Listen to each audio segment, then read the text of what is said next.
أعوذ بالله من الشيطان الرجيم بسم الله الرحمن الرحيم رب اشرح لي صدري ويسر لي أمري واحلل عقدة من لساني يفقه قولي رب زدني علما رب زدني علما رب زدني علما سبحانك علم لنا إلا ما علمتنا إنك أنت العليم الحكيم ngarang ye khocha thakiba ya singdo launa laina yonabagi karbargi pinabagi punabagi agreement inabai matang dani ko yamna maru iba ya ne dui makha chathar ise du adugi makha ni chathar ise a'udhu billahi minash shaitanir rajim aduga nakoina langphaida lairaba aduga ibina ba mi phangdraba adu oirabadi bandan oina khutta laiba pot ama thamgadabani ko aduga nakoi amana amada karigumba ama sinnaraba adu oirabadi lohoriba mana mapung phana ngak sen gadabani mangonda sinnaribadu pot ama bandanda thamdaridu adusu yam ngak sen gadaba aduga mana ki gadabani magi rab allahu pot thamhori midu aduga sakhi parman losin ganu kana gumbana madu losin laba adu oirabadi soidana magma pap langsan ba oirabani sakhi parman lot pasi tawna bami yawbani si lot loidami chumbadu phongdokadami Pangandadi chanabini kaina. Pap langsan ba oirabani magi thamoida Allah di nakoina tawribadu khangbani nakoina lot liba phongiba loina Allah di khangimidna Allah gini asman singda lairiba pumnamak amasung prithivida lairiba pumnamak nakoina nasagi nungda lairibadu phongdok labasu natraga madubu losil labasu Allah na puthokani nakoibu madugidamak hisabta adudagi Allah na ngakpi gani Allah na ngakpi ganing bi bada aduga Allah na dandi pi gani mana dandi pi ganing bi bada Allah di pot khudimaki mathakta ngambani tawning batu tawba mana dandi pining ba mi da pi gani mana ngakpi ga hega ngakpi gani na hairsi mana tawning batu tawbagi mong tawgum heta ayat sida udra adu natte Allah di aham da haikhere dana ikona tawri pum du manung gi suma pan chu khangyana kanana thok tawri si manung da khangya kanana manung da chum ba mai thamoi da phummi si khangya ba Allah di aduna Allah na dandi pirakpa kanda Allah na ada mana pirakpa kanda aikhoin di ngakpa yae hai ma bu kan mai dandi pi kirsi hai ma bu kan mai jamar sang janata sang kirsi aikhoin di ada sungakpa yae manung gi potu Allah tana khangya kanana se chum ba taw kirsi atara ran ba taw kirsi aduna aikhoin sida kana gum da wana thangat pe ma thaw leite ma di aduni ada fatta da so ayona ta tha bai ma thaw aikhoin raita ba gi si sinna de ballana ana gum miyam da paigambar da su sinna de rasul duna thajai mangwanda tha da birakli baduda magi raptagi amasung asumna thajai thajaba singna su quran sida ko rasul na su thajai ada thajaba singna su thajai thajabagi gari ni shi pumna magna thajai allah bu magi farista singbu magi lairik singbu amasung magi rasul singbu makoina hai ekoina khena ba thamjade kana amatabu magi rasul singi marakta sithajaba singna hai aduga makoina hai ekoi ta jare aduga ekoi haiba injare ekoi tare ayasi aduga haiba illani injare ana khudakta hai si musulman mu'minam gi thabak duni go nangna ngak pi baduni ekoina nijari ba ekoi gi rab aduga nangondagi ni ekoi gi nangondani ekoi gi halakpham sumain chu haya si duani polum thangatte Allah na kana gumba matada mana ngamjabadu nattana mana ngamjatuna thangalisi mana phangani fol mana tansin jakhiba afabadugi aduga mana phangani fol mana langsin jakhiba fattabadugi kana gumba mana amang mi daida su borwa masa masai ne ko duga lumna mana ngamda bolam so Allah thangatte adu ekoina mokoina ngamoida bi hairunu da mokoina tawrida bi hairunu da an tawnari memdu adu ma lawde Allah na ngamgadaba pottu ne be koida thar isi Quran se mioi bana ngamgadaba pottu ngamoidaba pot kana unda nande as mawda do hairudana ngam boi bhongde da ga koina hairu du wariyam ni hairoidame Allah na hena khangim ne Allah gi bandang hatan aikoi gerab aikoi bu phabi ganu aikoina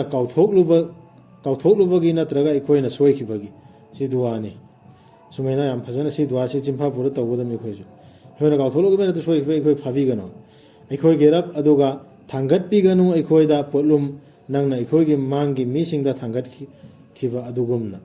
mangi ummatta चौचौबा थांगत्खिबदु अदुमैना अखोय थांगत्पिगनु Sumaina मोमिनसिंगदुना दुआ तवेब अखोयगे रब अदुगा थांगत्पिगनु अखोयदा पोलुमसिंग मदुबु पूजबगी अखोयगे Pongal लैजदब ngakpiyo अखोयबु कोकपियो अखोयबु अदुगा नुंगसिबियो अखोयबु नंगदी अखोयगे ngak senbibaduni aduna tengbang biyo अखोयबु थाजदब मिसिंगी मथक्ता मखाइसे मति अमा होगसे सूरा बकरा लोइखरे अदुगा मथंगे सूरा आले इमरान मति अमा चथसे बिस्मिल्लाहिर रहमानिर रहीम अल्लाह लैतबनी लाई अमत मानतना मादे अदुम हिंदुनत लैबनी हिंगब पुनमुकपु योक्पीबनी अल्लाह से मानतना कनागुंबा अमत मतिक चाब लाई अमत लैते अदुदगी हिंदुनत लैब अहिंगब पुनमान योक्पीरिब थादे वेरकपनी माना नंगोंदा लाइरिक्सी ओ मुहम्मद सल्लल्लाहु अलैहि वसल्लम अचुंबग लोइनना मसी मांगदा लैरंबा लाइरिक्सिंग अदुबुसु सौगत्तुना हाना लेरमे तौरात जबूर इंजिल सिंगदो अदुसु सौगत्पा थादा बेरखिबनी माना तौरात अमसुंग इंजिल दुसु अल्लाह ना तौरात दुसु अदुगी दुसु सपोर्ट तो तौहीद चमाने हुकुम अहकाम हुकुम सि तौहीद की हाना गी लाइक सिंग दुसु आ ममांगदा मियोय बगी लमजिंग ओइना अदुगा थादा बेरखपनी माना फुरकान सिबुसु सिर कुरान सि फुरकान कविगना तसेनमक अल्लाह गी आयात सिंगदा थाजदब सिंधु मखोयगिदी साथीब दंदीनी अल्लाह दी पांगलबनी लमन खुंबगी मतिक लैतनी हिदायसी फुरकान है वही सी अर्थ दी अचुंबन करीनो अरानबन करीनो है खाइदो नब खुलाई पथा यचाबी गुंबा हेता सिन करीनो मयक सेन हेता अदोइदी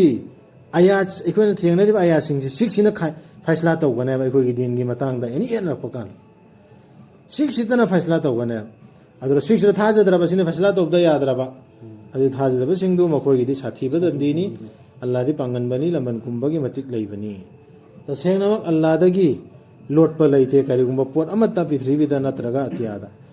अल्लाह दगी करिगुंबा अमत्ता लोटखेबा पृथ्वीसु अत्यादासु लैतेबा अदुदी करिगिनो बसी फुरकान से कोइ सिनरोइदोरसी एन रखपा नत्रगा एनी मसला अमा थीबदा कुरान से सिनदबा यादे कुरान सिना फैसला तौगने अदु मैंने मतिक ओक मतिक चारा मपुंग फारम ने थारे इसी सिक्सिना तौरोवन अदु वसी थादोक्तन थम्मी मे खोन अल्लाह ननी नखोयबु सेंबिखिबदु गर्भसिंगी मनुंगदा अल्लाह न पाम्बी बमोंगदा लैतबनी लाई अमत्ता लाई कना अमत्ता मानतना मादी पांगलबदुनी असिंगबदुनी गर्भगे मनुंगदा रो पामुंबा मम्बा मनुंगदा फजन मोंग ताना मरम चा सेंबिरेबा मपुदु अदुना मियोयबसी अदु मै सेंबिरा मियोयबदुगी सिक्सिना ओ एन थारा मे से लरिक आयात सिंगसी अदु सिगी सिजिनद्रगा अखोयना करम पाम्बै थिना तोरमो सिना ओ ए मतिक चारे सि पाइरोन पिरागा सि पाइद्रा करिनो पाइदोरसी सि खन थगदमी माननी थादा बिरखिबदु नंगोंदा लाइरिक्सी मसिगी आयात खरदी मुहकमातनी मुहकमातदी हुकुम है तो इफोंग फोंग खंगबा खंगबा अहकाम करना है उर्दू दा इफोंग फोंग ने तो खंग बसी करिनो तोगदफि तोरदफि करिनो इफोंग फोंग खंगबा आयात खरामना सि आयरा अद्रगी मखोय दु लाइरिक तो की युमफमनी लाइरिक सि की युमफम युमबी ओइरिसी हुजकी मुहकमात अहकाम ऑर्डर सिंगसी सिमुना ताओ लाइरिक तो की युमफम वर्सी हुजकी मुहकमात सिंगसिने को अदुगा अतोपा खरना मुतशाबिहातनी अमसु ओइबे याबा अमसु ओइबे याबा इमान तमानबा जन्नत हायरो जहन्नम हायरो सिबगी रू हायरो परमान पंथै मैम पीरिबा लैरिदना अखोइना सिओइगनी लेपोइदा अमसु ओइबे यारि बुद्धि लैबसिंगना बेदि खन थगदोर बखर खर दे दुगा अल्लाह तनदि खंगबदु या चुंबा अद्र चांगेंग ओइगदोरिबा चांगेंग ओइ सेरेंद्र तोरो इजि कनानो तोरो ओइदरसिना कनानो चांगेंग ओइगदोरबा मुतसाबात सिंगी आयात सिदा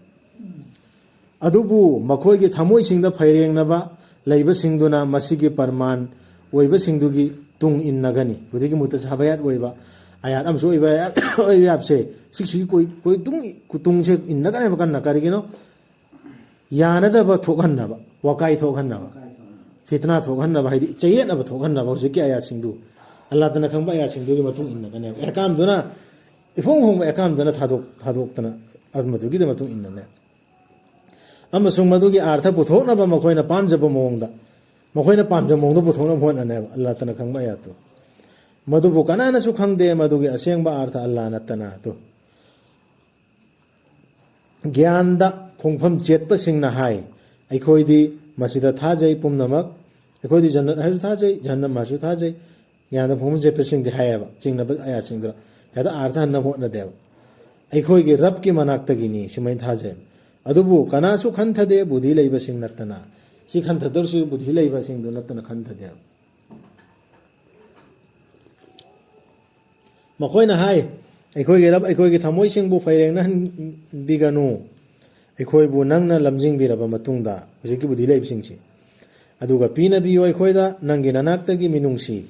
तसेंगनमक नंगदि पीना हैबनी सुमैना थाजरा मतुंगदा हुजिकि बुद्धि लैबसिंगसिना हाय असिंगवा सिंगसिना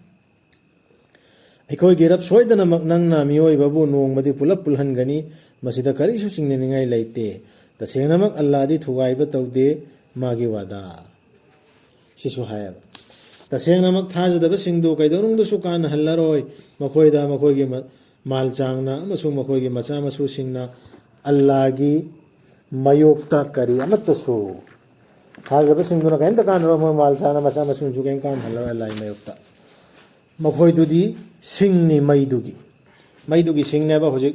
कनानो सिगिसि मथक्के आयातुगा मरी लैन हल्लदि मुतशाबाहत ओइबा आयात अल्लाह तना खंगबा आयात तुरा कंगाउननबा पुथोक कोचिन खेनबा फतवा थोनबा फकाय तोना पुथोकपुनो होनबसिंगु मखोइगी मतौदी फिरौनगी मीसिंग अमसुंग मखोइगी मांगदा लैरंबसिंगी मतौगुंबनी मखोइना याखिदबनी अल्लाहगी आयात सिंगबु सी फिरौनगी मतम लेबा फरमान बिरेमी अदुगा फाखिबनी मखोइबु अल्लाहना मखोइगी मराल सिंगीदमक अदुगा अल्लाहदी साथीबनी लमन खुंबदा हायो थाजदबसिंगदा नखोइबु लाक्थुगनी अदुगा पुलप खोमजिनगनी जहन्नमदा फटखिदरबनीदा मदुगी याताफमदु हानना लैखरबनी नखोइगी दमक खुदम अमा तेंगोल अनि थेंगनखिबदा बदरगी लानफमदा कांगबु अमना लान सोकनखिबनी अल्लाहगी लंबीदा अदुगा अतोपदुना थाजदबसिंगनी मखोइना मुस्लिम सिंगना उखिबनी मखोइबु मखोइगी मीसिंगी सरुक अनि खक ओइना मपानगी मियेंगना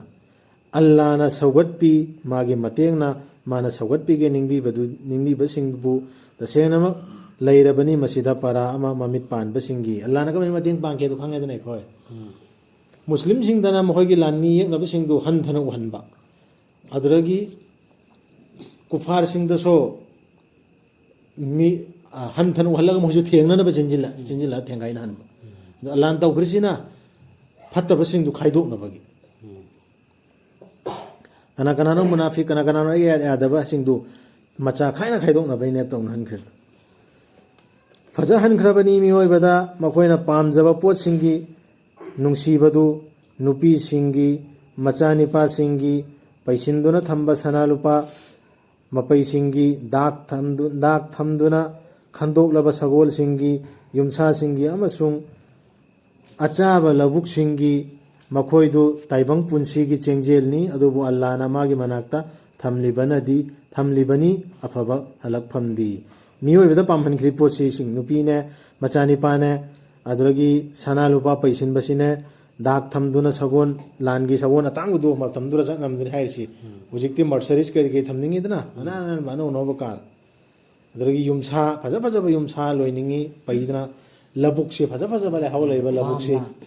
इजारा करसे लौदना थमनिंगी अदुम मयाम दुसी मियोइबगी अदुबु सिगी मयाम सरी हेना फबदे अल्लाह मनाक्ते लै अल्लाह थमिदुने मोमिन सिंगिदी सिक्सिनी